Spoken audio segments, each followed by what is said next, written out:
This is Live with America's Mayor, and tonight I think we begin with a review of where are we in Ukraine. Where are we? It seems like it's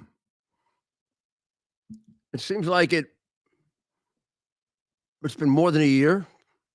Maybe it seems like it's less for some. I don't know, but for some time now, it's settled into a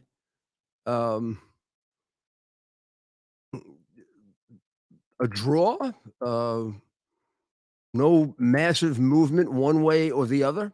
It started with Russia's long period of testing Biden to determine whether he would take any actions that would be really damaging should they attack Ukraine.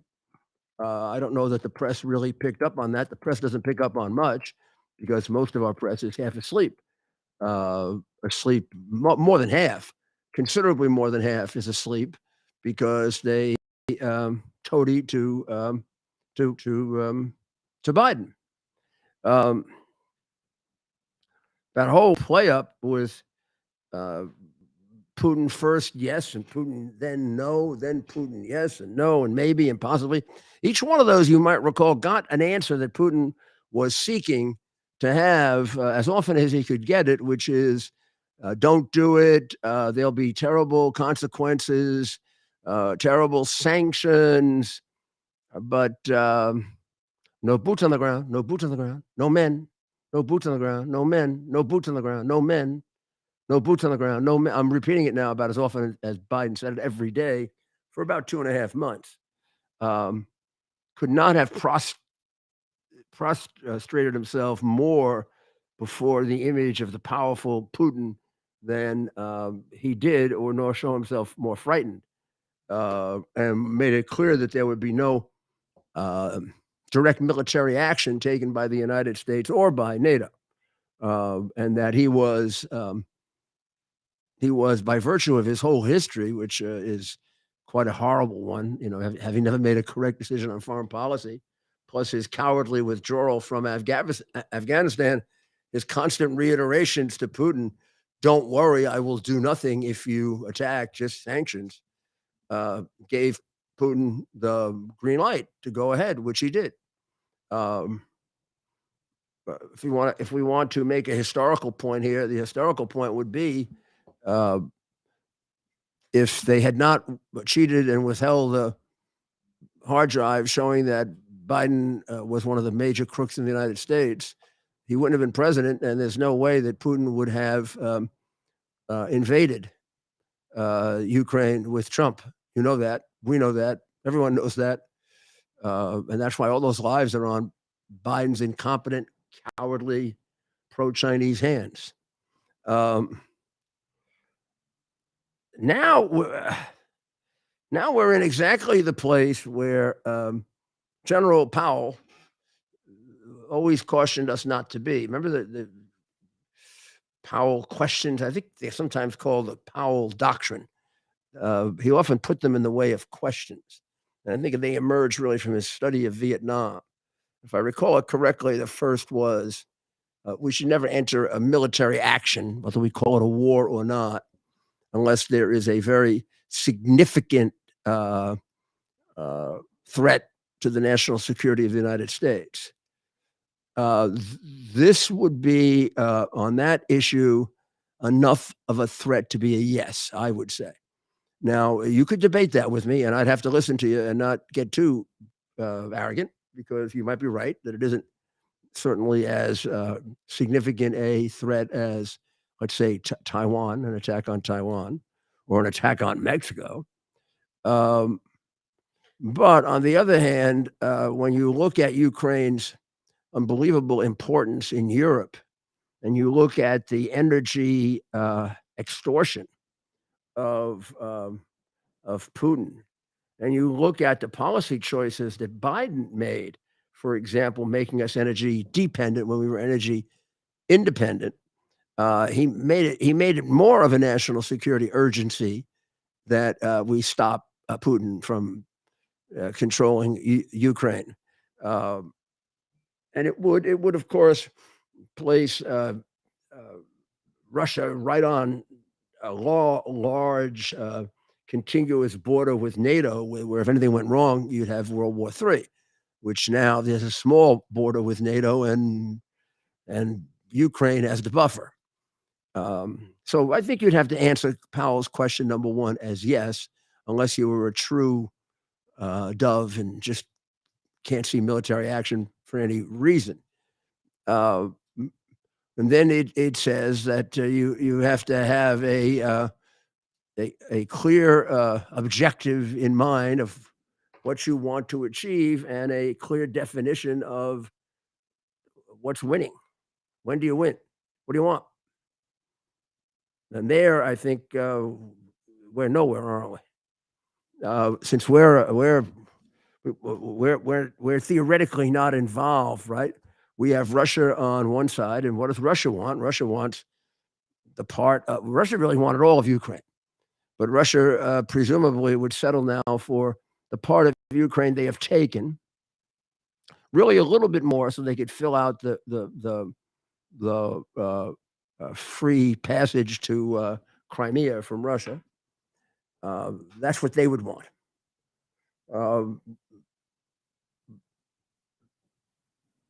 Ukraine wants them out of Ukraine completely. In fact, I think they would want them to give Crimea back, which they took in 14, and would not settle unless that were done. Both have made that clear. I tend to think neither is as clear as they pretend and never are. They're both intelligent people. So there must be a little give in each one of them. I would say if there's a give on the Putin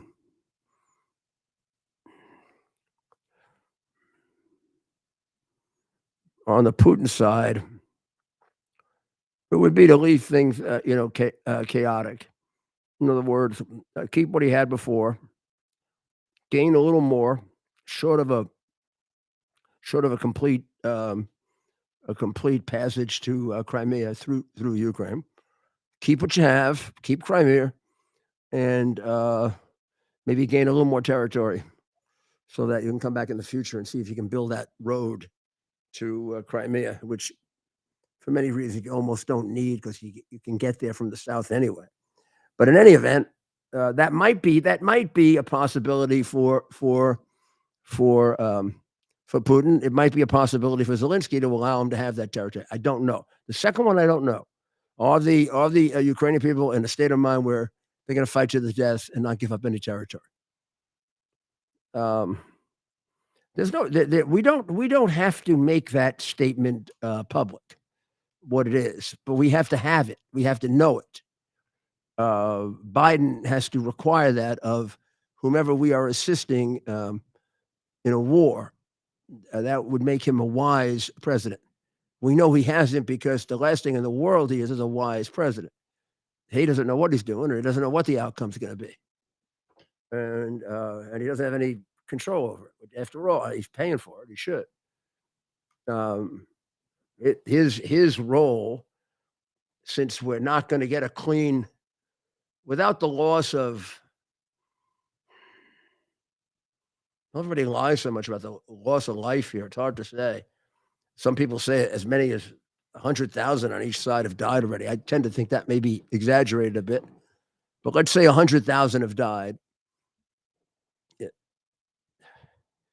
going to fight. You're going to kill another 100,000 people before you get any closer to an answer, if neither side is willing to give anything. So if I were Biden, and this I'd want to give some thought to, I would start beginning to push on all sides, and even use China, who wants to appear to be a peacemaker in this, to come up with a victory for both, where Ukraine, number one, has prevented Russia from its main objective, taking Ukraine. Number two, maybe you begin with they keep nothing other than Crimea, none of the other lands in Donetsk, and and they withdraw, and they have peace. And the only part of Ukraine given up is Crimea. Don't know if that would be enough for Putin. I tend to think he's going to want what he had going in, plus a little bit. I think he could be, and this is Rudy thinking, not knowledge, I think he could be talked out of the actual complete 100% free roadway access through Ukrainian territory, which would become his, Russian, so that basically the border to the sea would be controlled completely by Russia. At least you could try that. A conceivable compromise at the stage that both of them are in. A great victory for a great victory for Ukraine would be if they could hold it to Crimea and the Russians would get out and stop fighting. A moderate victory would be Crimea and what the Russians had before, and a teeny bit more, but no land bridge. A moderate defeat would be a land bridge, and a moderate victory for the Russians, but not the victory they were seeking. That's where you are if you want to try to avoid right now another 100,000. And how long do the American people want to invest in a war that isn't ending? And a war, and any war has the capacity to escalate at any time. So settling it is much better than leaving it fester, isn't it? Here is a picture. This is what communists do. That's a picture of Mexico City right there. As Mexicans are protesting against Obrador because the president wants to have another term. This is the road to dictatorship.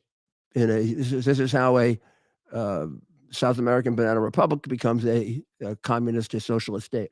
Andres Manuel Lopez Obrador, former mayor of Mexico City, now president with a 6-year term, one term, constitutionally prohibited, is now seeking through hook and crook and theft and bribery.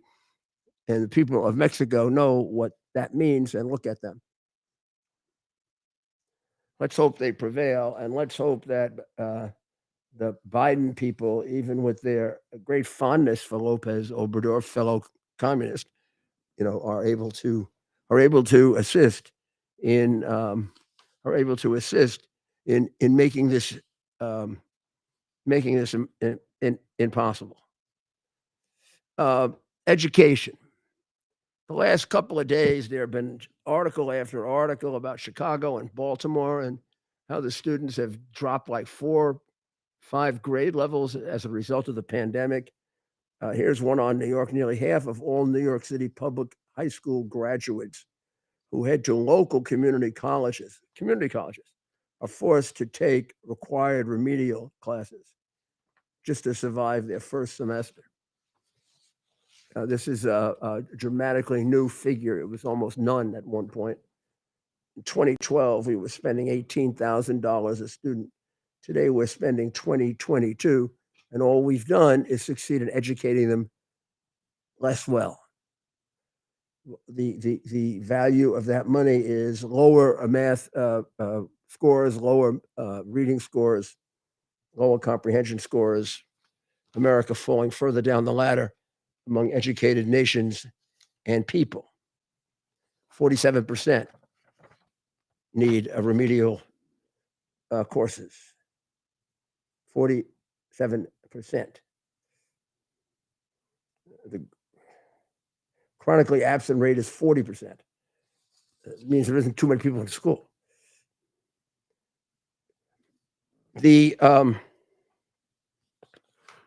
Well, it's way too late, and an awful lot of careers have been ruined, people have died, but the Department of Energy has acknowledged just barely that the genesis of CCP virus is the Wuhan lab. I thought that was over already. Although I think I was banned from some place once for saying that. I don't. One of the social oligarchies, threw me off for violating their rules because they at one time regarded if you said that that the Wuhan lab might be the site um, of the virus, you were considered to be spreading disinformation. Now it turns out that it's true. So what happens to the people who were penalized for the disinformation? Do they get the job they lost back? Hmm? They get paid some money for that? Do the people who condemn them get fired for being stupid? Hmm?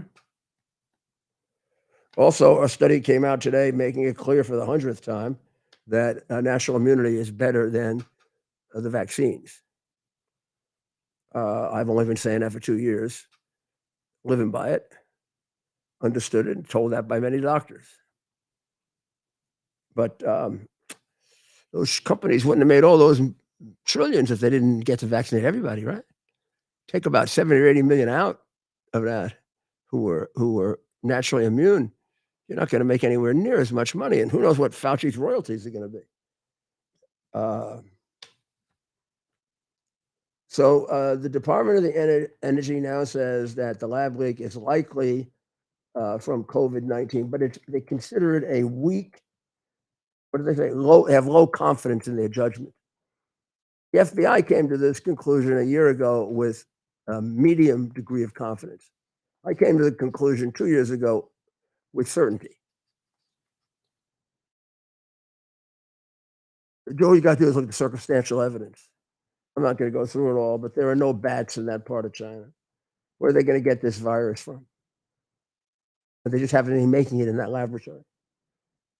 And it gets out. It didn't come from that laboratory. And the laboratory has a history of being sloppy and leaking, and it's run by the military. Was it on purpose done? I don't know that. I do know that it becomes like on purpose when China decides to send the Chinese all around the world to infect the world and locks down on China. I know that's on purpose. That's murder. The Lancet also has had to correct its disgrace, which is all of the calumnies and lies they printed about the virus and hurt people. Today, they reviewed 65 studies that natural immunity is at least as protective as 2 doses of any of the vaccines. It has a 79% protection against reinfection and an almost 100% protection against severe illness.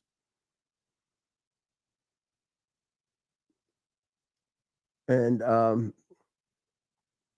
this people lost their jobs because they wouldn't take the vaccine, saying they had immunity, and they were told that they were criminals and liars and part of a Mayor, what conspiracy. should The conspiracy was the opposite, wasn't it? They're the people that were. They're the people who were perpetrating the false information. Pardon me? Mayor, what should there be any legal recourse or anything done for people who were materially harmed by censorship and other actions taken against them for promoting what is now being widely accepted as a very likely origin of the pandemic? Can anything be done? Should anything be done? Well, I think anyone precedent for this? that lost their job or lost money or property or position or whatever should have a viable lawsuit against whomever pressured them, coerced them into taking the vaccine. Now, the government, for certain, like the New York City government, required everyone to do it. Now, Adams won't even give them their money back. They should all sue him for that. He was acting unconstitutionally, illegally, and in a fascist manner. So were all of the others who forced people to take a vaccine. The vaccine was never approved Officially, the vaccine was never tested. The people were guinea pigs. People have a right not to be guinea pigs if they don't want to. I mean, there's no doubt that those people should have recompense against the government, should have their jobs back, their back pay back, and whatever damages they suffered. Meanwhile, it's getting about as close as it can get to recognizing that this was an offensive military action on the part of China. What I'm talking about is not necessarily the development of this. It could have been, because there isn't conclusive evidence that it was deliberately done by the Chinese, but there is conclusive evidence that they deliberately spread people around the world in order to spread the illness, to kill people. Well, this is a form of illegal warfare, isn't it?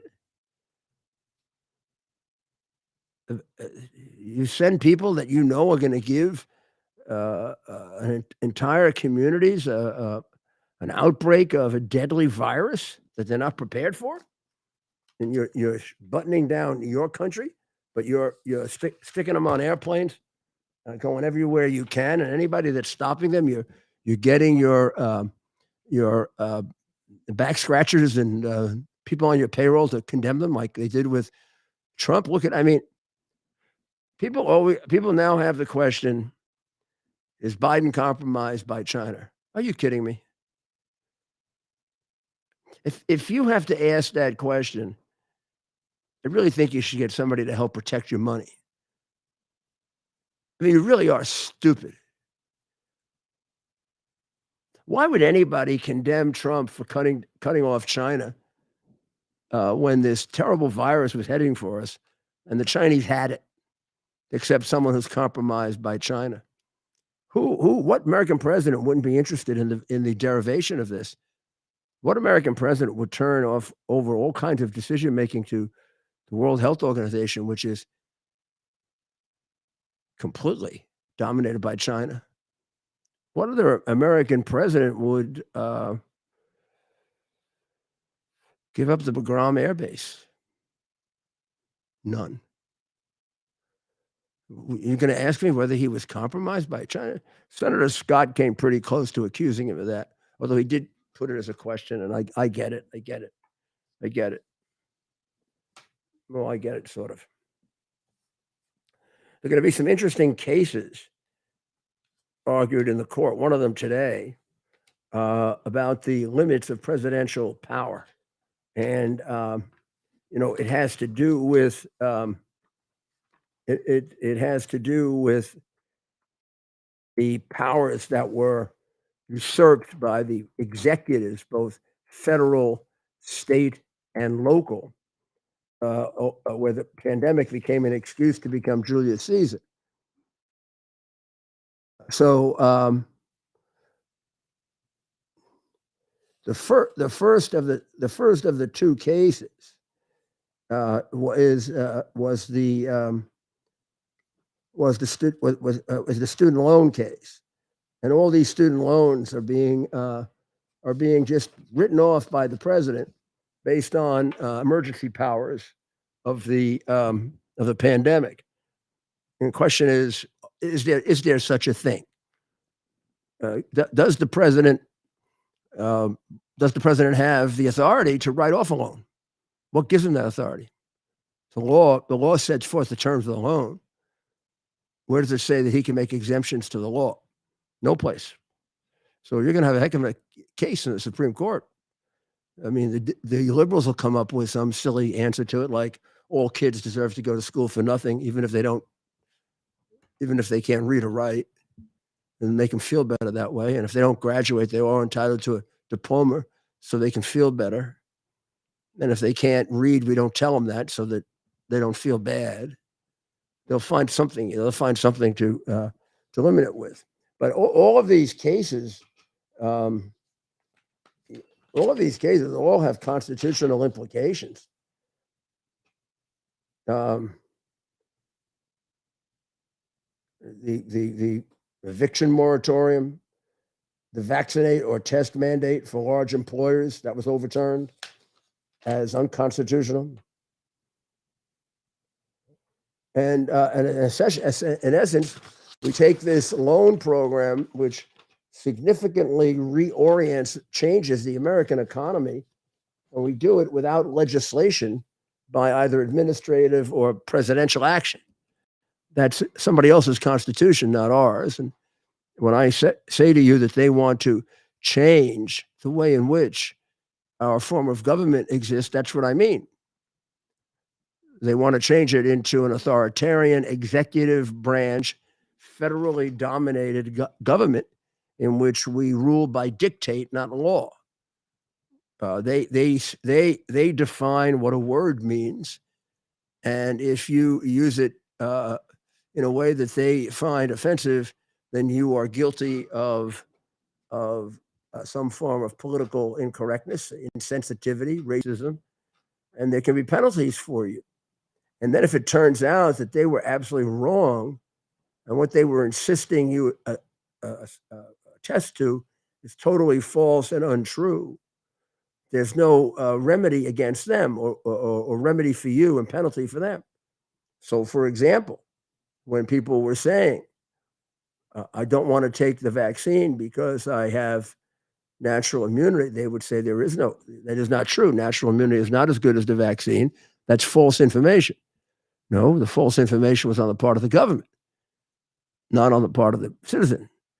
So now that citizen is entitled to an apology, recompense, be made fully whole. I don't know what you do about the people who died from the vaccine. Well, you have wrongful death actions. That's what you have. So, and also YouTube and all these others have got to stop taking people off when they say things about this that turn out to be now basically completely accepted as true, except Biden doesn't, so they take you off. Maybe we could remember that we're America. Huh? I know we've gone through the biggest deprivation and attack on our rights ever. I know we have a president who is either completely out of his mind or a complete communist. So the presidential campaign is heating up. On the Democratic side, it's heating up the way a Dracula coffin heats up during the night. That's meaning. I think Biden goes down to his basement and they put him in a bag, and then they pump him up for the morning. And well, I think they use different things for him. They use different methods. Sometimes it works. Sometimes it worked a couple of times. He did a couple good appearances, and then he ends up, showing up and thinking he was in Colombia when he was in Cambodia, halfway across the world.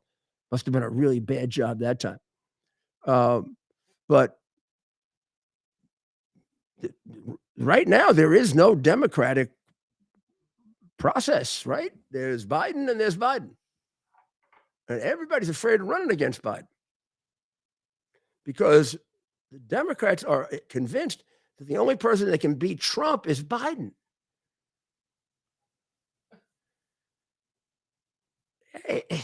Or I guess maybe DeSantis too, right?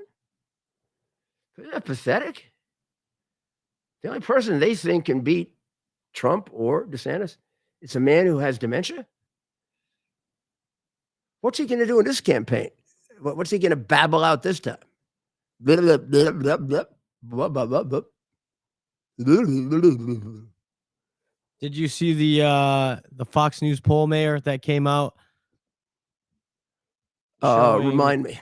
The Republican primary poll showing Trump at 43%. I did see that. DeSantis at 28%. Then Nikki Haley, Pence at 7%, and then a number of other names polling within the margin of error. Okay, so what do you make of that? Well, so Trump obviously with a commanding lead, but some have spun it and are saying it shows Trump with a ceiling. of support. So DeSantis supporters will say Trump at 43% shows that he has a ceiling of about 43, 45%. Therefore, if everyone else gets out except for DeSantis, somehow the never Trump forces combined with others can take the Well, nomination that's a away from guess. Trump. And there's no way from that poll to discern that. There's no way to Liz discern Cheney at at this, 2% in that poll. at this stage of the campaign. How many people are going to change their mind? How much they're going to change their mind by? Some of those candidates there are going to be out of it. One or two are going to make fools out of themselves, right? They always do. Those numbers will go away. So I mean, it's again, it's the pollsters making themselves important when all the poll does is tell you that for all the beating that he's taken, he's still a very viable candidate at 43%, and that of the people against him, the only one that's made any impression so far is DeSantis. That's the way I would interpret that. That poll is good news for Trump, good news for DeSantis. For the others, it means they got a lot of work to do. They've got a lot of work to break out of that 6-7% pack. And if you remember, that's where Trump left most of them last time, in that 6-7% trap. He got rid of the big ones, but the little ones just stayed in that 6-7%.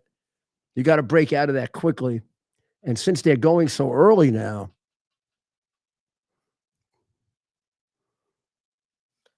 if you don't look like you're a competitor to Trump and DeSantis by the beginning of the summer, you're not going to raise much money. So in the question of second choice, those that picked Trump first, for second choice, 42% DeSantis, 23% Pence, 6% Haley. And then people that picked DeSantis first, their second choice, Trump, 34%, Haley, 27%. So those would be the never Trumpers, the ones that don't have Trump as first or second, right? Right. So Haley would benefit the most should DeSantis, if it turns out to be something happens to his campaign. Looks like Haley has the most to gain, but it's interesting. Out of the DeSantis voters, 34%, so about a third would go with Trump, number 2. So that tells you there are. That also means that vote is, if that vote's going to switch, it's more likely to switch that way. It cuts out the other people even more than it appears, because Trump and DeSantis control the number 1 and the number 2 vote. So if you're a Trumpster, and Trump is now losing, and you got to go somewhere else, you're most likely to go to DeSantis, right? That's what the polling shows. Well, yeah, right. And if I was like this with McCain, and if DeSantis starts to lose, the vote's going to go to Trump. That's why his 43% is by no means a ceiling, because he is number 2 for how many of about a third of them. That's all. Well, that puts you over the top of 50% with that number. So really, it looked to me like if DeSantis would drop out, Trump would be over 50%. It appears so, and that would probably be spin by some. You've seen it from some of these anti-Trump people. They want to spin this as that being a ceiling for Trump, but no, it's too early. Not. First of all, it's ridiculous. Nobody will pay attention to it. It's too early for there to be a ceiling. There's so much more to be learned about this election, and so many more mistakes to be made by people of all kinds, that it's way, way off base to start thinking of it that way at this early a stage. The DeSantis numbers, should Trump drop out, would be interesting. Where is he as number 2? Where is he number 2 to Trump? For Trump voters? Yeah. Among Trump voters, DeSantis receives 42% in the second. And Trump got how many of his? 34%. But that makes sense. It does make sense, but that's very, very good news for him. For DeSantis? For DeSantis.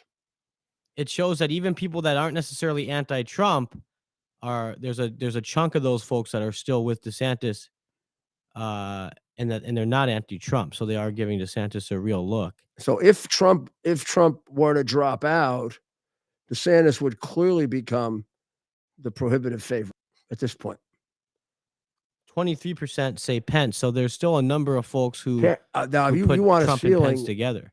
25% is probably ceiling for him, for Pence. Yeah, then that's a high ceiling for him. I mean, that's about as high as he's going to go. And my guess is he's going to go down, and his vote could go all over. It's not necessarily all an anti-Trump vote, but his vote could go all over. And then you have Haley Barbour at what? I'm Haley Barbour. Nikki Haley. Nikki Haley.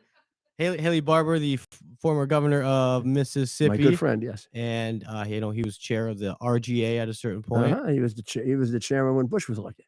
And he's been all over the country. Even being from Michigan, we know the name Haley Barbour because he definitely made the rounds. Great chairman.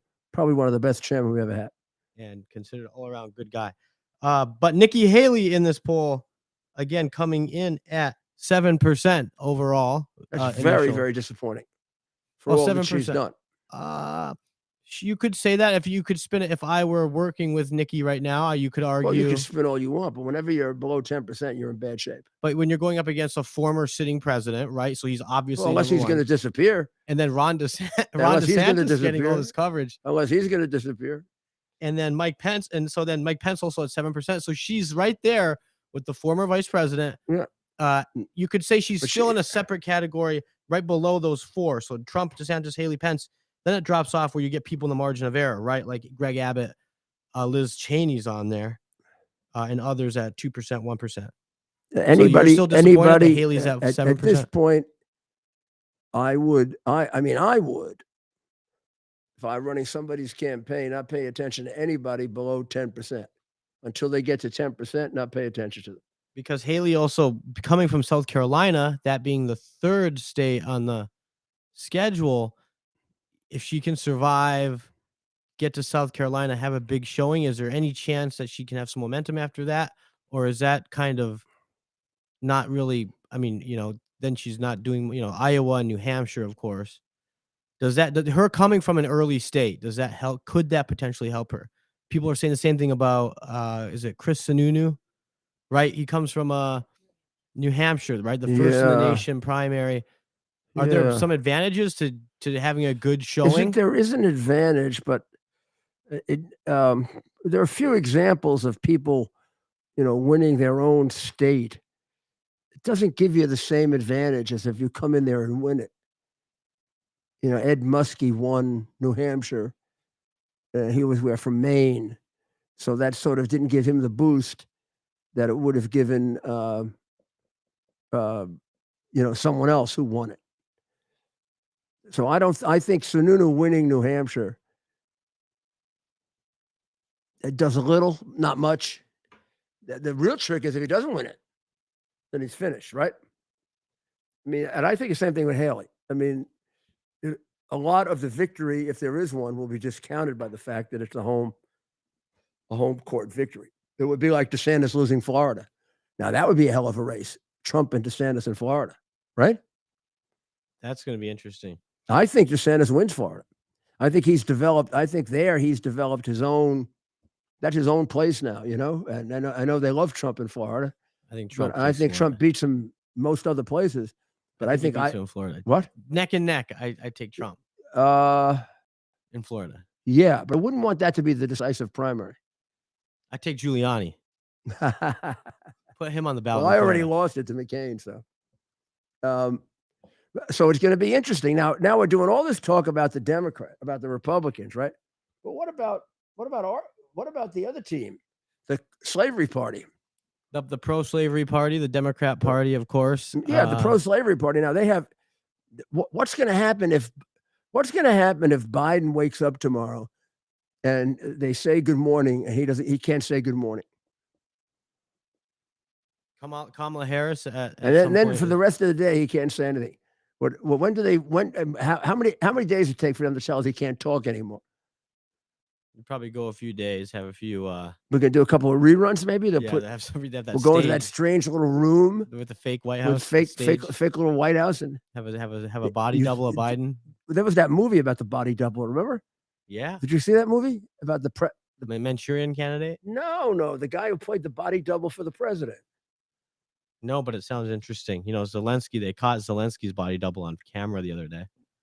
I didn't know that was still a thing. Zelensky's really got a body double. Yeah, he was caught on camera. There were two of them standing next to each other, and I think one of them realized, "Oh, I'm not supposed to be here."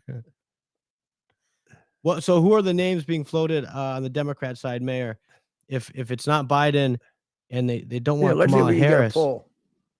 Dem. Thanks for joining us, America's Mayor Live. Candidates for Prez.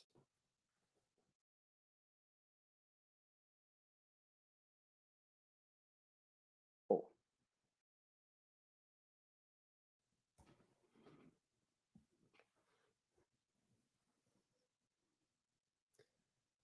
Here's one. Here's McLaughlin and Associates.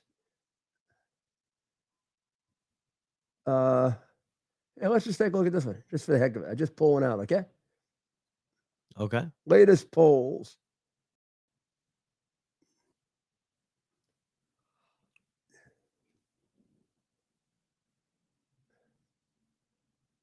Presidential primary, McLaughlin. I know that Mrs. Obama, 19. Harris, 11. How do you like that? Another McLaughlin. Biden, 26. Mrs. Obama, 14. Oh, he's running two-way. He's running two-way races. See what? This is very interesting. It's an interesting way to look at these polls. Harris Buttigieg. What do you think a Harris Buttigieg poll would come out? Oh, Dr. Maria is in the background making notes. People are pissed at Buttigieg, and Kamala's got worse ratings than Biden, so that wouldn't be a good. But who do you think? Who do you think's ahead in the Harris Buttigieg race? What? Buttigieg would be. Nope. No? Harris 55, Buttigieg 31. Well, that is a recent poll, probably. Harris 27, Buttigieg 14. That's one that includes Elizabeth Warren, Ocasio-Cortez. Mrs.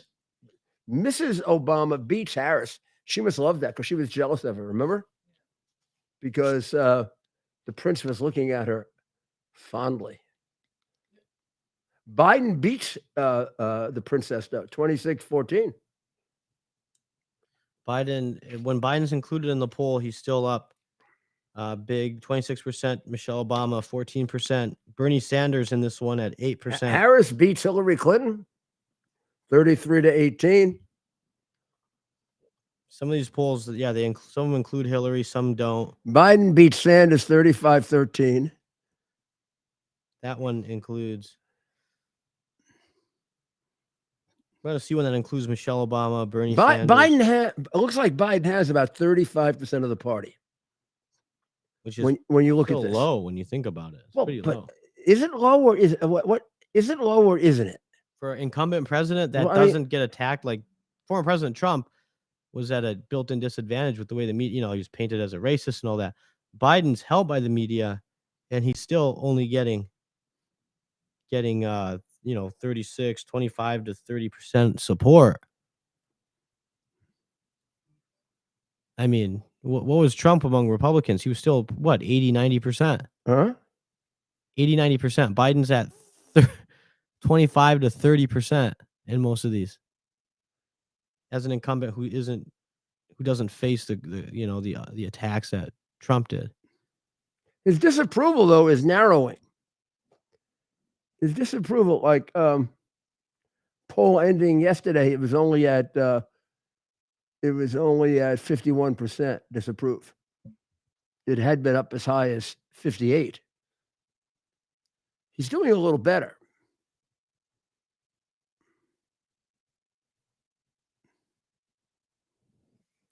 In some of these polls, he's beating Trump. Thanks for joining us. America's Mayor Live. Be sure to visit RudyGiulianiCS.com. That's RudyGiulianiCS.com. And of course, catch the mayor live on the air Mondays through Friday on WABCRadio.com from 3 to 4 p.m. for the Rudy Giuliani Show.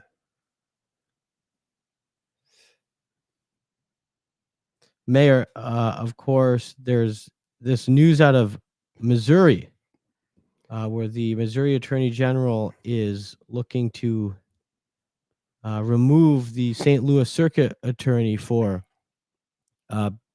basically failing to do her job. Are you familiar with this story? Very familiar with the story. She is a one of the first and one of the favorite of the Soros corrupt district attorneys. She was put there probably in order to destroy Eric Greitens, the Republican governor, which she did in a phony case that got eventually reversed. Got the FBI agent who did the case indicted, and had her up for a bar hearing that hasn't been concluded yet. She's now being removed because, if I recall correctly, let me have the facts right. A multiple career criminal was let out on bond, or let out on parole after stabbing people, and violated the parole 50 times. And even with the 50th, she got it all resolved so that he could remain out on parole. Wow. He then drove down the street in an automobile, and these young ladies on a volleyball team were coming out of their volleyball game that they had just won, and one of the girls was hit by him, and she no longer has use of her legs for the rest of her life because Kim Granger has decided that people shouldn't go to jail, even though the state legislature says they should. She's also the one who prosecuted the McLaughlin people for just defending their own home, and let out every single one of the criminal rioters that destroyed property, harmed people during 2020. And she is one of his featured stars. Stars meaning terrible lawyers, never were prosecuted. Well, she may have been, but who just let criminals out of jail, like it's a game, like a horror movie. They just let somebody murder someone and they let them out, or someone runs people down with a car and they get the car back. I mean, so she is being removed on a proceeding with the Attorney General, who has brought a case against her, which must be every state has a different process for removing their state officials.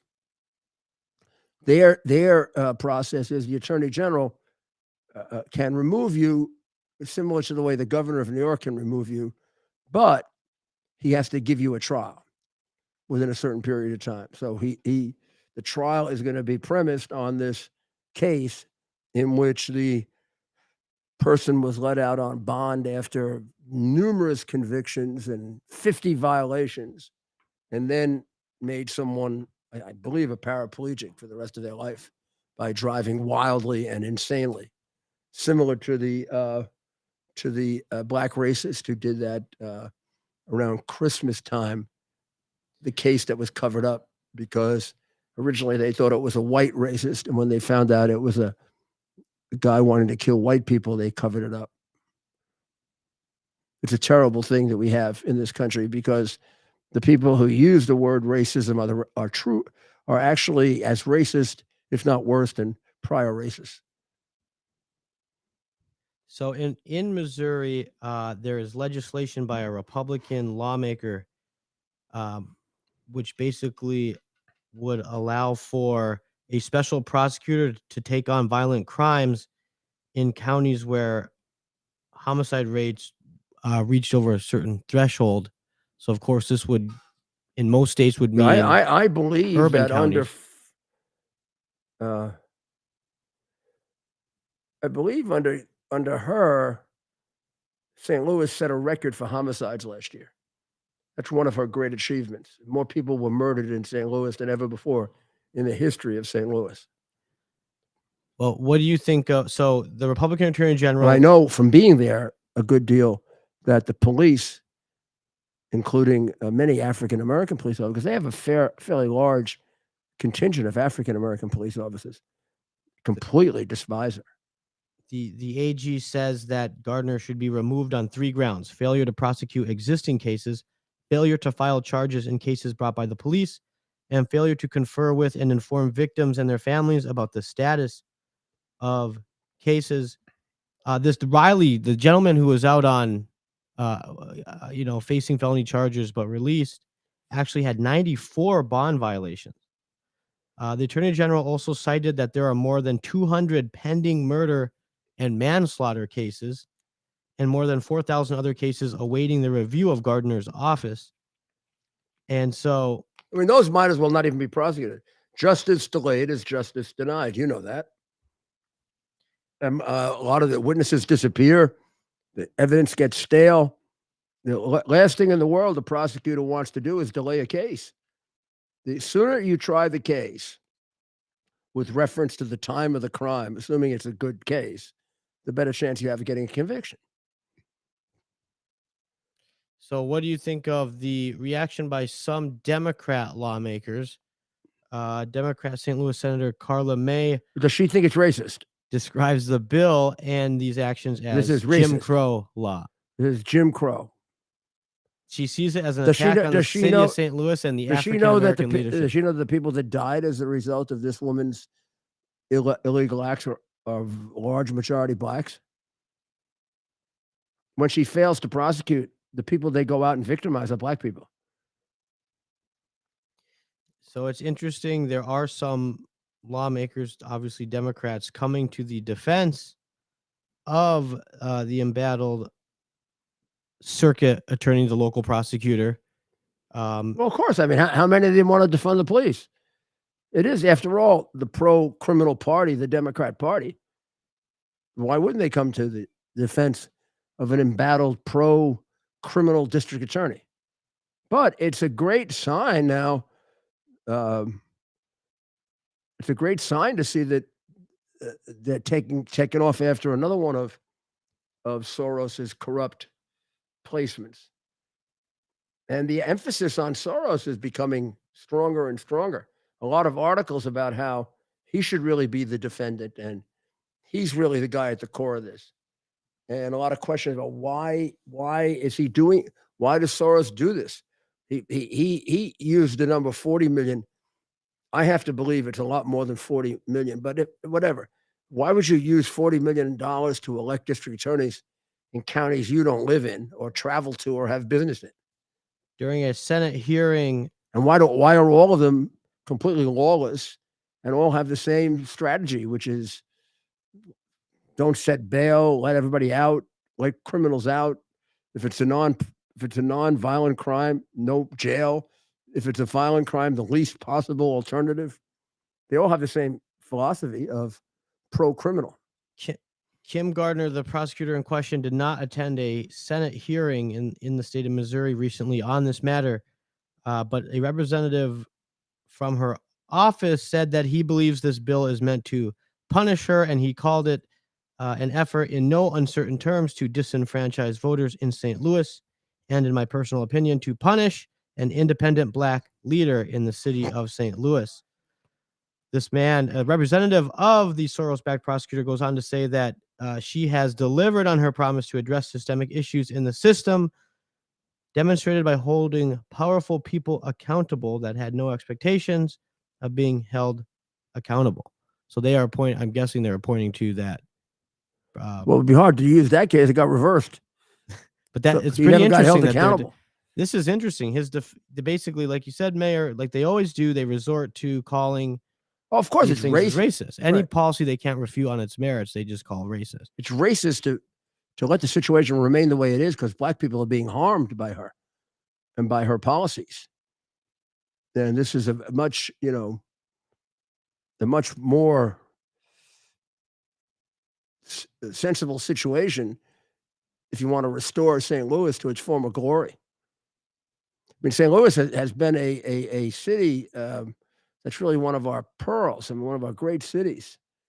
And the last couple of years, what they've allowed happen to it is just outrageous. And I can't imagine that black people in St. Louis don't feel pretty much the same way as everybody, because they're all the victims of her incompetence or her criminality, really.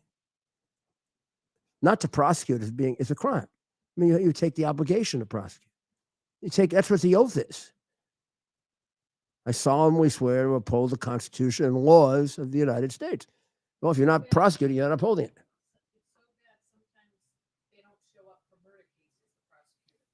So bad that prosecutors don't show up for murder cases sometimes. Yeah, and it also, as we see in Bragg's office and some of the other offices in New York now, with these criminal-oriented prosecutors, it kills morale in the prosecutor's office. They become bums. They become basic bums. Oh, by the way, bar associations doing nothing about it. Nothing. The same bar association that has me suspended for no reason is doing nothing about this. We're getting a lot of comments. We haven't Bunch of elitist, you know what? One comment we're getting, Rob from Secaucus says it's worth mentioning that the mayor mentioned that Fetterman serving in the Senate would not be good for his own health.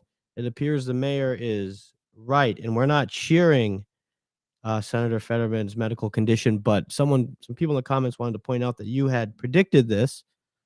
Of course, Senator Fetterman is in the hospital, has been for quite some time, is expected to be there. We're not getting a lot of details on his medical condition, but we have some commenters that wanted to point out you had predicted this happening.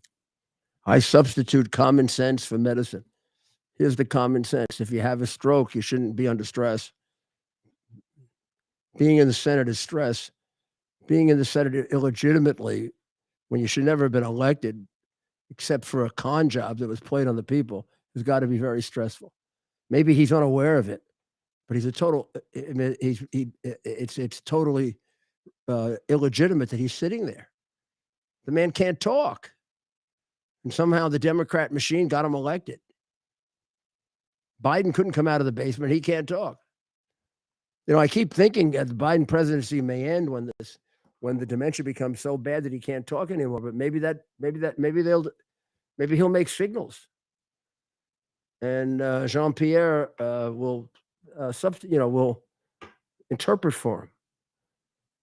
I mean, I'm at my wit's end as to how much we're going to accept from the Democrats, and the nonsense that we accept from them, and the fact that a lot of Americans still take them seriously as if they're a legitimate political party. First of all, they better change their name. Look at their history. What a bunch of phonies. They want to change every other name but theirs. And they're the biggest supporters of slavery in the history of this country. Where's the movement to change the name of the Democrat Party? Of course, it is election eve tonight in the city of Chicago. Maybe we close out on this where, of course, the fastest hour on the internet, we are already our hours up, Mayor. It just flies by. But Mayor Lori Lightfoot, of course, is seeking a second term, but she faces a wide field of challengers who have attacked her for her record on crime, policing, and education.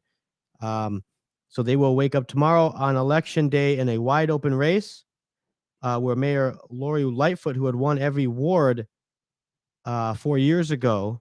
But she did that in a runoff. Yes, she's not even expected to make the runoff this time. So tomorrow they will select among 9 candidates. If I recall correctly, the last time when she ran, there were 2 candidates, both female. Both were left-wing, both were Democrats, but Lightfoot was the less radical of the 2. Can you imagine that? Yeah, no. But Lightfoot's problem is not necessarily she's radical. She's erratic more than radical. She's an erratic person. There's a progressive congressman running, Jesus Garcia. Brandon Johnson is a county commissioner who's got the teachers union endorsement, so that's big in Chicago. Well, that's really useless. Might as well ruin. It doesn't matter if he wins or not. The teachers union controls the schools. Schools are falling apart in Chicago like they are every place else. And then Paul Vallis, who's a former public school executive. I know him. He was the head of schools at one time in Chicago. So he's expected to potentially make the runoff as well. So Lightfoot's not even guaranteed a spot as a runoff. But what does it say, Mayor, between what we're seeing in St. Louis with the major pushback now against that prosecutor? Lori Lightfoot may be thrown out of office for her, what is seen as her inaction on the issue of crime and how she's dealt with police. Does that give you any hope? What does that say? It does. But I look at the cast of characters that are replacing her. Democrats. Where's the two-party system in this country? 50 years, now 51 years of Democratic control in Chicago. And this is what the people of Chicago accept, and they don't change? Is there something wrong with them? 50 years Democratic control. Crime is up this year 55. I went to check 55%. That's much more than New York. 55%. And New York starts at a much better position anyway. 55%. So that's amazing. So on this Monday night, Mayor, as we, I mean, she has made she makes the weekends into shooting galleries. She's likely gonna, and her successor will do the same thing. Her successor will do the same thing, and the guy supported by the teachers union will ruin the schools. And they keep voting for Democrats. They're going to get the Democrat policies that have made Chicago a crumbling, sad city where Black children are sacrificed for reasons that could be changed. All right, Mayor. Closing message on this busy Monday evening, big week ahead. Closing message to our big Monday night audience. Well, I think I would. I'd close by saying that we've got to keep our eye on what we're accomplishing in the House of Representatives, so that we hold our representatives' feet to the fire. They've begun the investigations. And they've begun trying to hold Biden's accountable. But so far, I haven't seen the energy that I'd like to see. So I'm going to give it a couple more weeks. And if it isn't there, we're going to be saying a lot about it. There should be a lot more energy behind these investigations, the way the Democrats had. Now, we do have to grant the fact that we don't get the coverage they get. So we have to work harder to create that. But I don't see that right now. And you can't let up. The amount of time that we have to save this country is limited by this year and next. So let's hope that this is just all happening below the surface. A lot of talk about whistleblowers. Haven't seen them testify yet. It's time to put up. Not shut up, put up. You got it. There's nothing to shut up about. The evidence is there. I know it's there. Just get it out. Well, thank you very much. We'll see you tomorrow night. Don't forget, go to Rudy